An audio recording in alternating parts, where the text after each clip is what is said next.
In many countries, women lead as many high-potential startups as their male counterparts. But why does funding dramatically trail this statistic? And how much do business ecosystems support female founders, especially if they're working in tech? I'm Divya Gopalan, and you're watching Connected, coming to you from Meet Taipei, Taiwan's biggest startup event.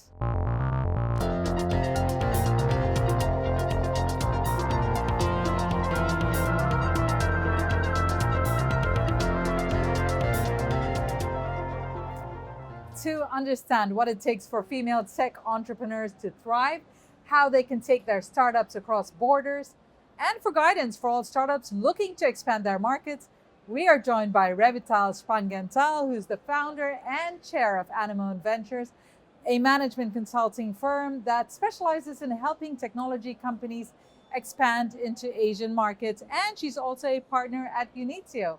And Tzu-Hui Yang, who's a director at TaiwanPlus, one of Taiwan's most influential accelerator programs. Great to have you both on the program. Thank you for having me. I'm going to start with you, May. What kinds of companies do you mostly have as your clients or in your program? Okay, so TaiwanPlus, we are a nonprofit organization. So our mission is we want to support all children technology-driven technologies startups to better the world.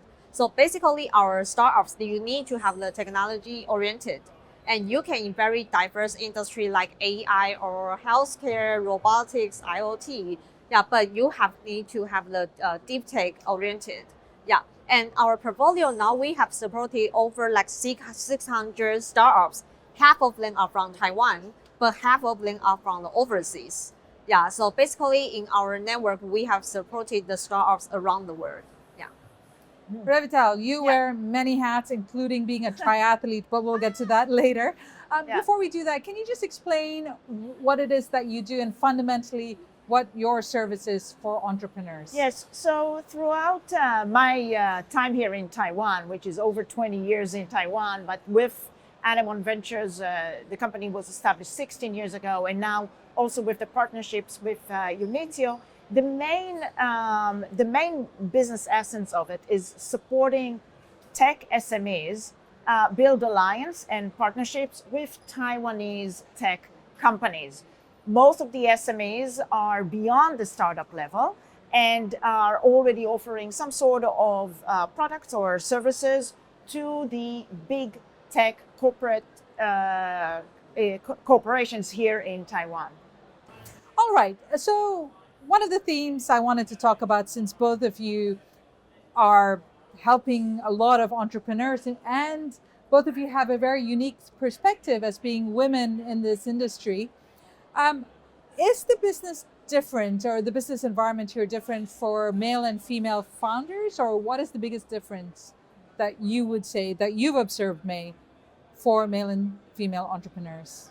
Okay, so I think at TaiwanPlus, one unique thing, the first one is that all our staff are female. Oh, interesting. Yeah, so I think that's also very unique because a lot of accelerators, maybe their staff are male.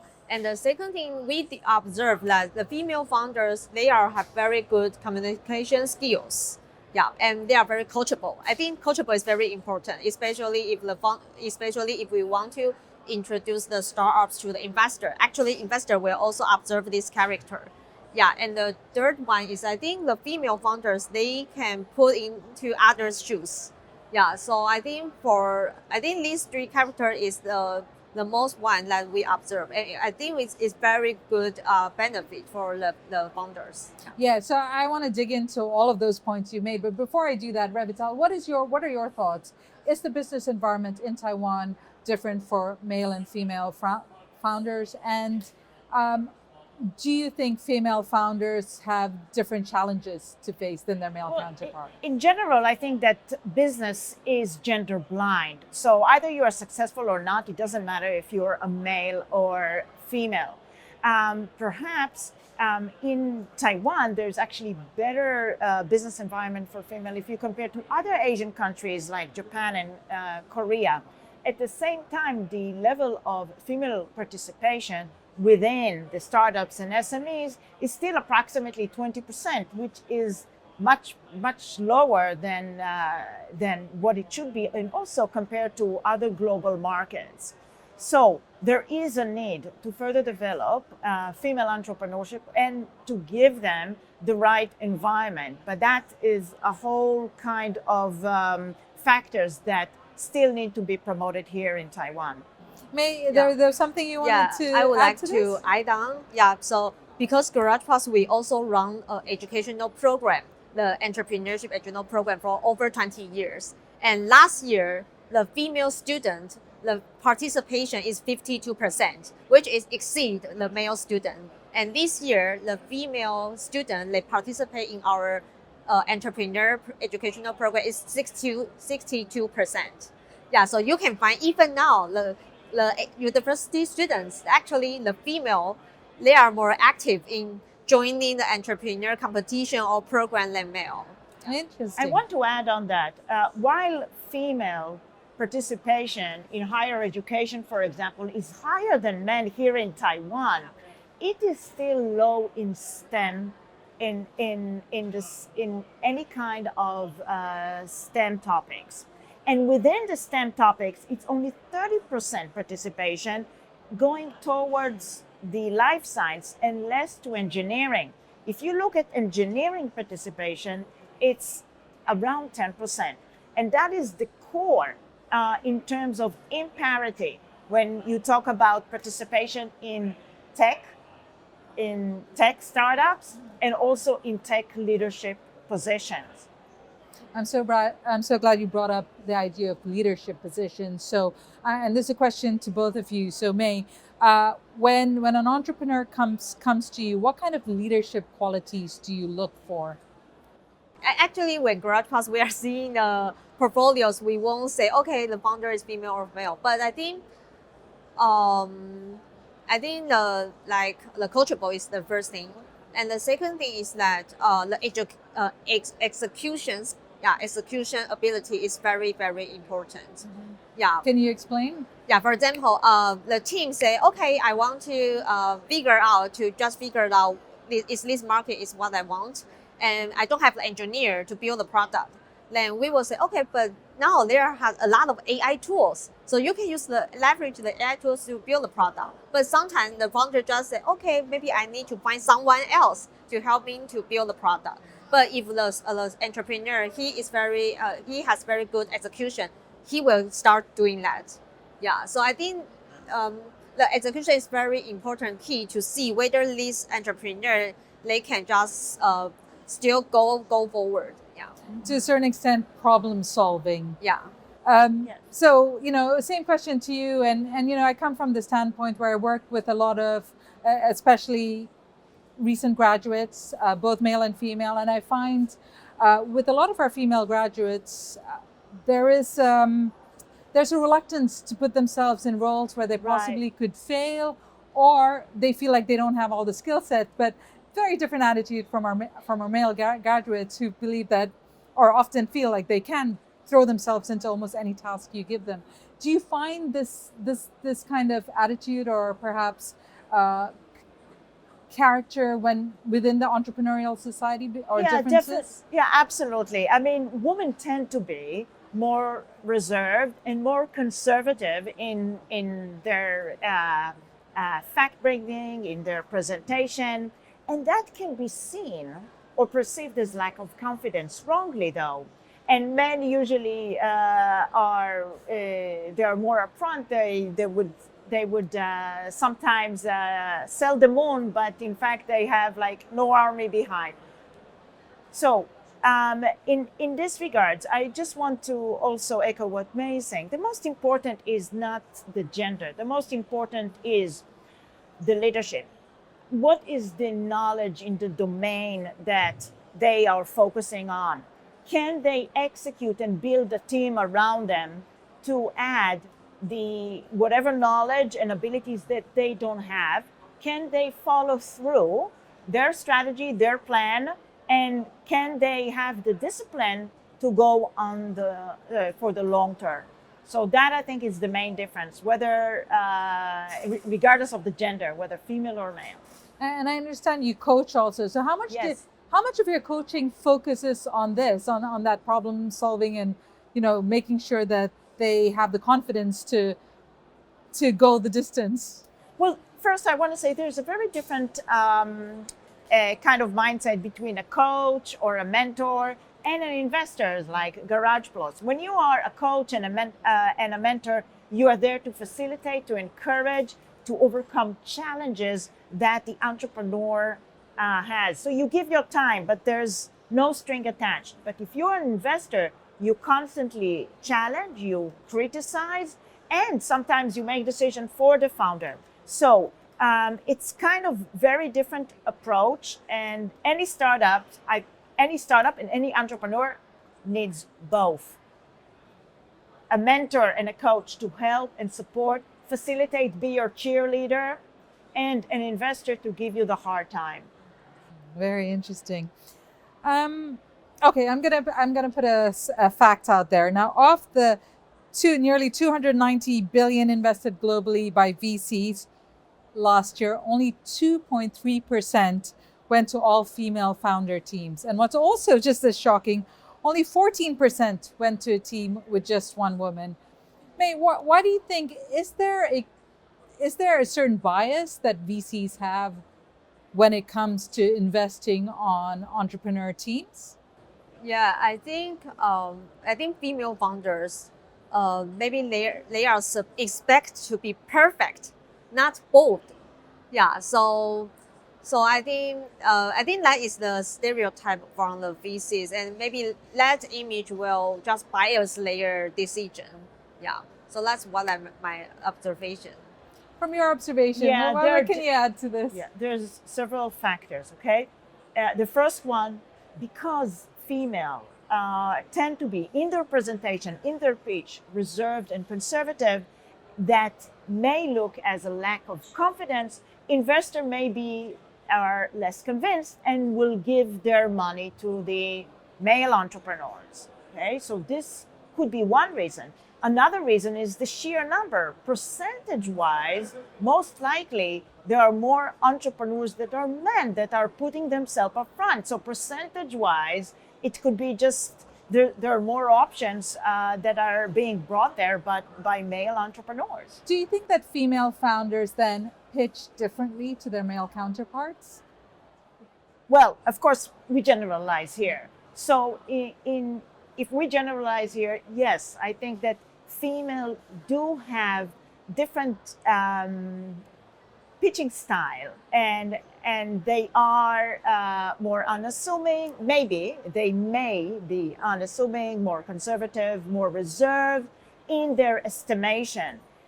While investors want to see a very fast return to their investment, and they want you to be aggressive, and they want you to show an aggressive attitude towards the market. So there could be a gap there. Well, what do you think, May, when female founders or entrepreneurs are pitching, what is it that you're looking at when you're thinking this could be a good investment? Do you see the difference in styles, or it's obvious? Basically, how do you approach it is basically what I'm asking. In my experience, I think the female, at least grassroots startups, at least the female founders' performance is better than male founders. The one thing is that because the communication skills, because a lot of male founders, maybe they are more focused on the technology, so he will explain a lot of technology details. However, the investor, they want to looking for the maybe go-to-market strategy, or they want to see how you just see the trend. Yeah, but I think because the female founder, they have the great communications, so they can, within like maybe 10 minutes, she can cover everything. Yeah, so I think the great communications. And the second thing is that, so I think, I just mentioned that coachable is also one thing, because when you do the meeting, actually the VC, they will challenge you everything. Yeah, they will challenge you, are you great, do you care, blah, blah, blah. But I think sometimes male entrepreneurs, they will be a little angry or mad. But I think most of the female founders, they were very peace to receive the questions and maybe feedback, or say, okay, I will do some research later or something. Yeah, so I think the coachable is also one character, is very important. And last one is the female founder, they will also, before the meeting, they were also thinking, okay, so because the meeting is with VC, so what VC wants? So she will just maybe think from someone's perspective to prepare the meeting. So basically, I think in GaragePlus, also I think why the investment rate is low is because maybe the total number, because of course the male startups far more away from the female startups. But I think because at GaragePlus we have like 30 female startup teams. Oh, great. However, I can share you a record that Amazon in 2019, they just choose the top 8 female founders around the world. And one of them are from GaragePlus. And last female is also Taiwanese. Oh, fantastic. Yeah, she is the Eleanor Huang, the founder of Me and Mine. Yeah, so I think female, the performance is great, but maybe the total number is very low. So that's why the statistics shows that. So I guess the message here is it always helps to have a female founder on your team. An annual report by the London Business School shows that in Taiwan, women on average see starting a new business as a good career choice more often than men. But May, does that necessarily translate to more women, especially of the younger generation, trying to start their businesses or taking a chance on being an entrepreneur rather than going into a stable job as our parents often tell us to do? Yeah, I think so. Yeah, so I think especially for the female, we will think that, okay, we want to build our own product. Yeah. So when you just do the job, or you are in your previous job, you want to do something, but you cannot. So a lot of maybe female in like 20s or 30s, they were thinking, okay, maybe I should build by myself. Yeah, and I think the atmosphere in Taiwan, actually, we are very encourage everybody to start the company. Yeah, so I think maybe at least a lot of my friends become the entrepreneur than my parents' age. Yeah. Interesting. Revital, what's your take on this? Do you feel like that since you've been here, 20-something years, have you seen the number of female entrepreneurs growing here? Or do you get the sense that there are more female entrepreneurs? Throughout the time that I've been living and working in Taiwan, I see this number quite stable, and I wish that I could see many more female entrepreneurs. I've been part of a lot of startup events as a judge and giving my time as mentor to entrepreneurs in general. And the numbers, in my view, are pretty steady. And I agree with what you said, that the women in general are looking for a stable job that will get them through if they have a family planning or other priorities that are related to their family, taking care of aging parents, taking care of kids. And they tend to start later in life when they do want to have their own business. I can share that this was also true about me, because I started my own company when I was 40, and this is after I had life experience in business. I had experience in various countries. I had experience in managing big businesses and also part of NGOs and government and private sector.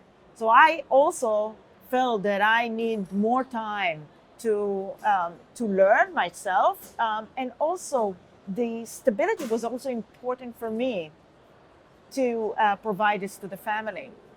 So saying that, May, given Revital talking about that she had to have the stability first, and then she became an entrepreneur. When you're talking to young founders now who say, I want to do this and I want to start this business, how do you evaluate how ready they are for the long haul?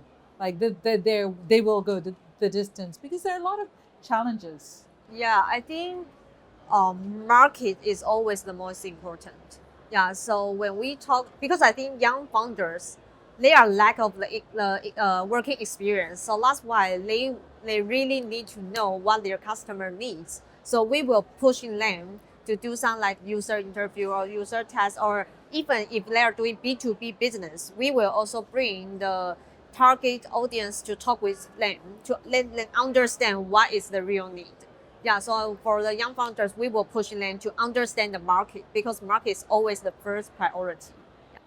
But is there a quality that you can see in a founder that you feel like, okay, this person is ready to face challenges, or is it just part of the journey Yeah. as you work with them? So as I just mentioned before, the execution is very important. For example, if I say, okay, I want you to talk with like 10 people to understand whether your product or your solution is real. And you tell them to do that. Yeah, and maybe after 2 weeks, sometime we'll say, okay, I just asked ChatGPT for some answers, but someone will really just work to 10 people to collect the answers.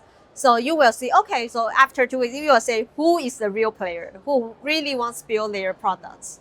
Yeah. Very interesting. Now, Revital, speaking Yeah. of going the distance, Yeah. you also currently do triathlons, so you definitely know how to execute.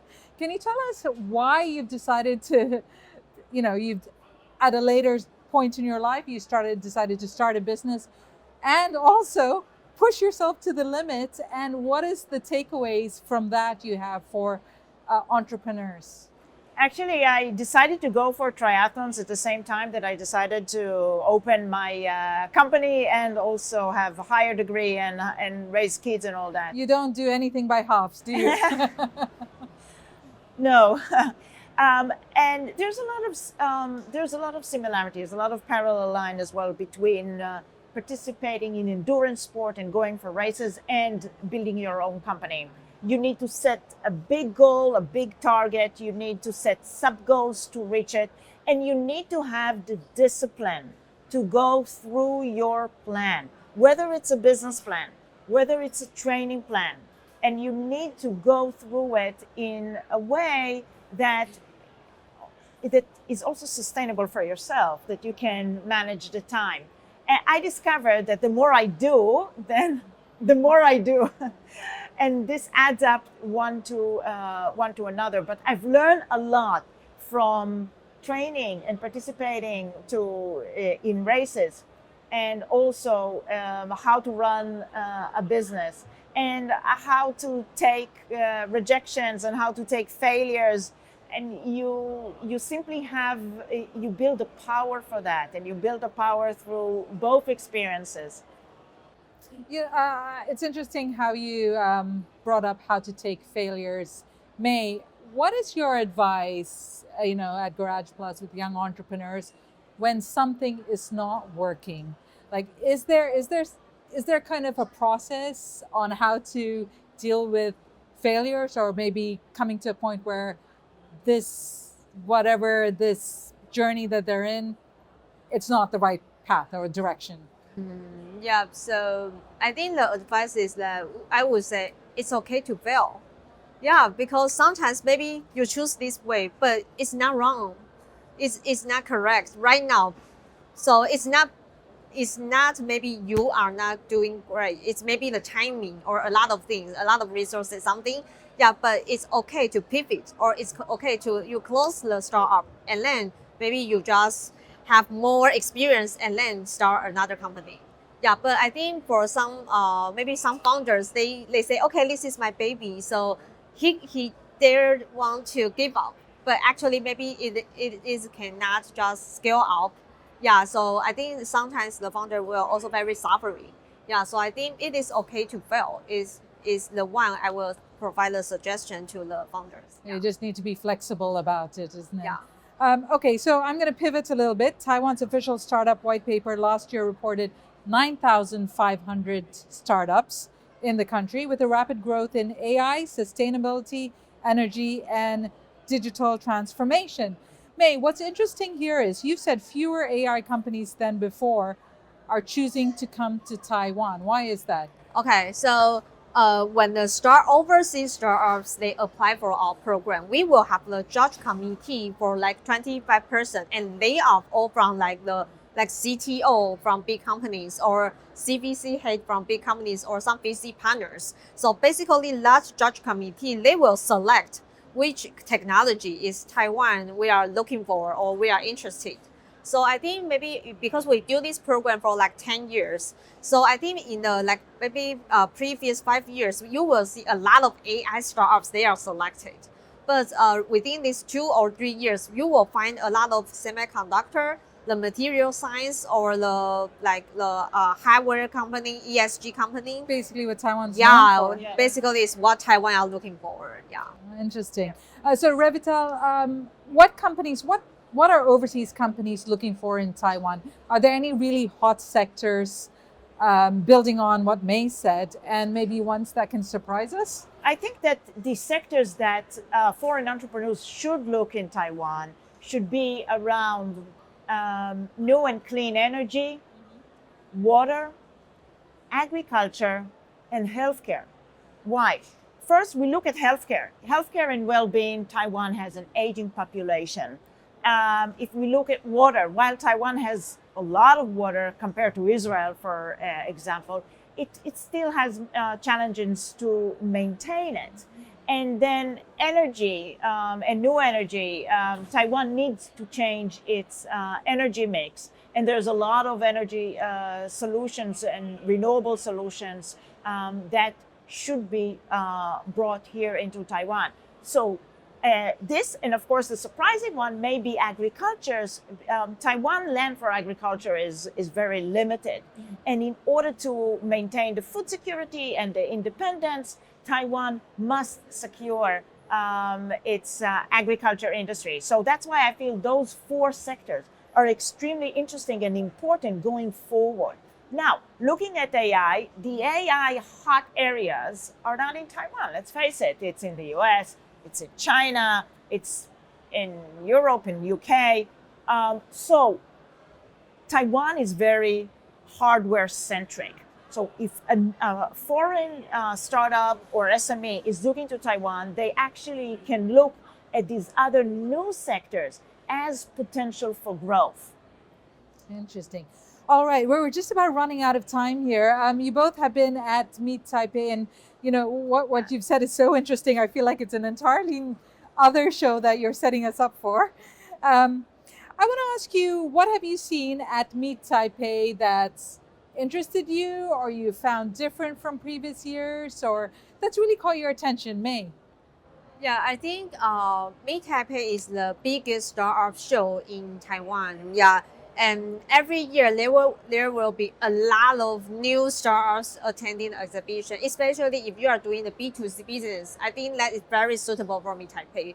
And this year, I think they are also have the very new try, like they have the Young Spark, which is the student startups. And I think that's very exciting because you know AI is very popular. So previous, you need a whole engineer, maybe 5 people to build the product. But now you just work with AI. So even the undergraduate student or high school student, they can do whatever they want.